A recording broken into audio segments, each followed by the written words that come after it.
You have made a lot of predictions. Some have called you China's Nostradamus.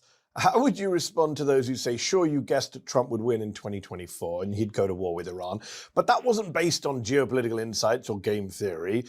People who follow American politics or world politics could have guessed that. I think I and many others were warning that Trump could win in 2024 and that he would escalate with Iran, as he did in his first term when he killed Qasem Soleimani. Right. So I think that if you've been following the news very closely, then it was actually pretty straightforward to make these three predictions, right? Because in Trump's first term, as you mentioned, Trump did have a history of escalating conflict with Iran.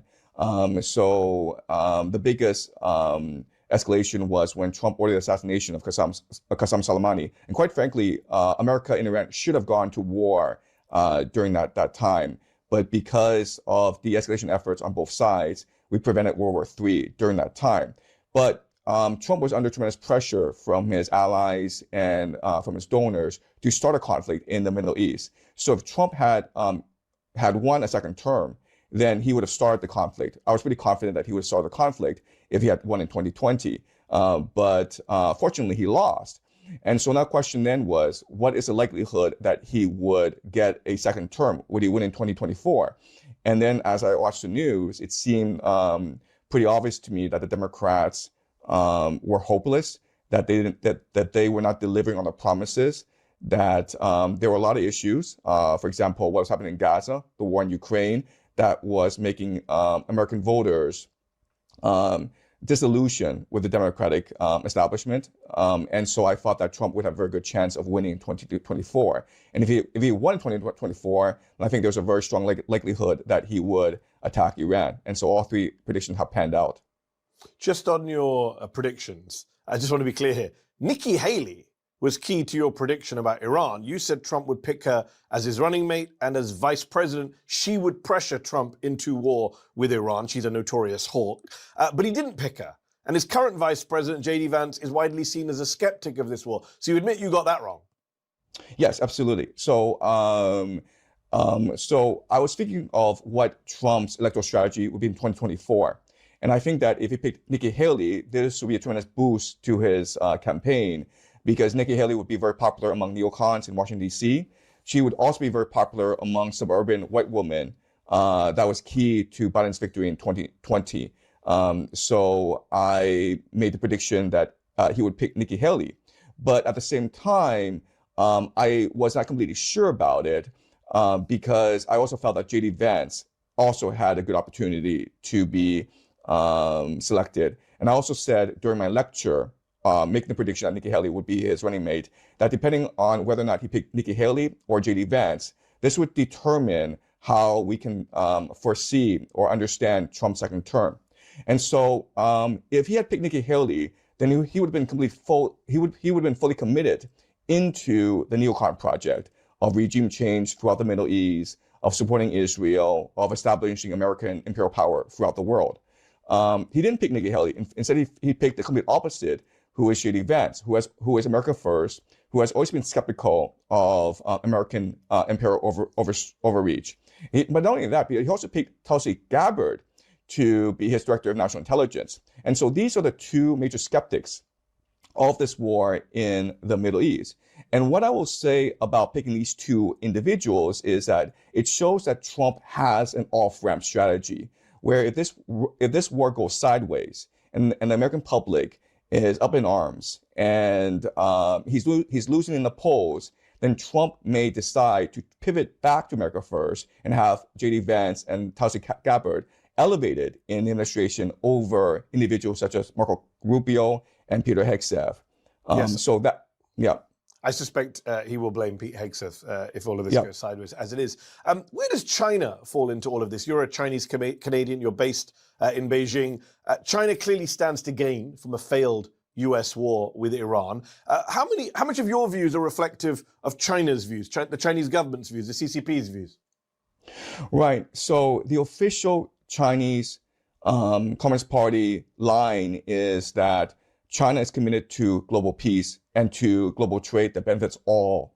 China wants a win-win globalized system in which people are trading peacefully and which everyone is committed to world peace. And so China has come out vocally criticizing both Iran and the United States. The United States for starting this war, but also Iran for attacking the GCC energy infrastructure. Remember that China relies heavily on Qatar liquefied natural gas, as is the case with other countries in Europe. So China looks at what's happening in the Middle East, and China, I think, is working very hard diplomatically to come to an agreement. Unfortunately, right now, China doesn't have much leverage over either the United States or Iran. In fact, many analysts believe that this war was started in part to economically strangle China, because China depends on a lot of its economy. A lot of its economy is based on accessing cheap energy from overseas. Specifically the GCC. China imports 40% of its energy needs from the GCC. And so if the GCC were to stop energy production, then the Chinese economy would be in a lot of trouble. And this would give Trump a lot of negotiating leverage over China in the upcoming talks scheduled for mid-May. And I believe that what's going to happen is that because the Chinese are extremely pragmatic and very business-oriented, then I think that Trump and China will sign a landmark deal where China agrees to buy a lot of energy from North America. You're full of praise for China's role in trying to get peace in the Middle East. Here's what I don't get. You were caught filming protests by Chinese workers, famously in 2002 as a freelance journalist at the time. You were suspected by the Chinese government of spying. You were deported from China. Reporters Without Borders protested your deportation at the time. How did you get back into China? And why is it, some of your critics say, you have so little to say about China's role in all of this geopolitics? Is it because you're not allowed to currently? Right. So when I started as a young journalist, I was subcontracted by PBS to do a documentary on China's WTO entry. And one major issue about China's WTO entry, of course, is worker rights. And at this time in China, there was a major restructuring of the state-owned enterprise system. So I was dispatched to northeastern China to film a worker protest. Unfortunately, the place was swimming with police spies, and I was arrested and interrogated for 2 days. I was held incognito for 48 hours, which is the maximum by Chinese law. And I signed a confession saying that I was a reporter and working in China illegally as a reporter, and the decision was made to deport me without charging me with any crime. And so I was allowed to come back into the country, but I was deported. So that was the story. If they suspected you of being a spy, how did they let you back in? China's not known for being that trusting. They suspected me of being a spy, but after a 48-hour investigation, after doing a thorough background check on me, they concluded that I was not a spy. And I was a journalist working to film in a worker protest. But it wasn't just 2002. In 2017, we checked, you wrote an op-ed for CNN.com, headline, China's media enables tyranny and corruption. In that piece, you praised the US media as the world's free speech defender of last resort. You said, in China, power trumps truth. And China's Communist Party, you said, maintains its iron grip on power by controlling what's said in the media and what's taught in the classroom. Do you stand by those views from less than a decade ago?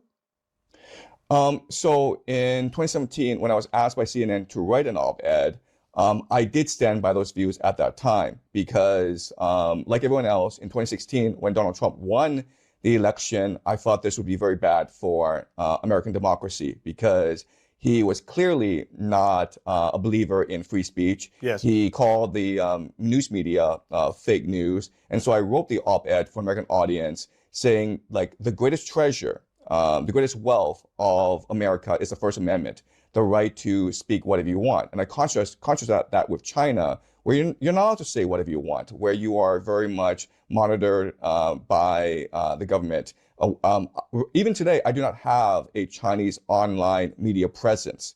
I do not say anything online. I do not talk to reporters from China because I'm conscious that whatever I say online could be used against me. But hold on, they allow you to be on this show. They allow you to be on YouTube. You get past the great firewall that you criticized in that CNN piece. How come? Look, the reality is that the best way to understand my situation in China is I'm essentially a Martian on Earth talking to Martians back at home in Mars. Like, I am not part of the Chinese system. I'm on YouTube, which is blocked in China. How do I they speak allow you English. to be on YouTube? This is what I'm not understanding. If you're blocked in China, why do they allow you to become... You're very prominent now. You're famous in the West. I'm sure the Chinese government has noticed that. Well, most Chinese will have access to a VPN device, and that's what I use in order to access the internet. You wrote for CNN that the Chinese government has built the Great Firewall to monitor and control their citizens' pursuit of truth. Does China control what you say now? China does not control what I say because, again, I'm not talking to Chinese people. I'm talking to Westerners. Hold on, that's what most people would say is China's great benefit. They might see, your critics might say, they're using you as a propagandist to come and say this stuff about Iran and the US on behalf of China. That would be what your critics would say. Look, the reality is that this is a fair and legitimate criticism that I've been contemplating for the past 3-4 weeks. Because, when I first started this YouTube channel like 2 years ago, I was expecting 5,000 viewers who would have a passion for learning, who would be as engaged with literature and geopolitics as I was. And over the past month, I've blown up all across the internet. And I don't think this is organic. But so I wonder if there are some governments or some entities that believe that my message should be amplified. It is possible I'm a useful idiot. And I suspect that there are many entities around the world who would like to amplify my message, including the Chinese government, but also including the Russian government, including some aspects of the American government, including some people who are hostile towards war. I appreciate your candor.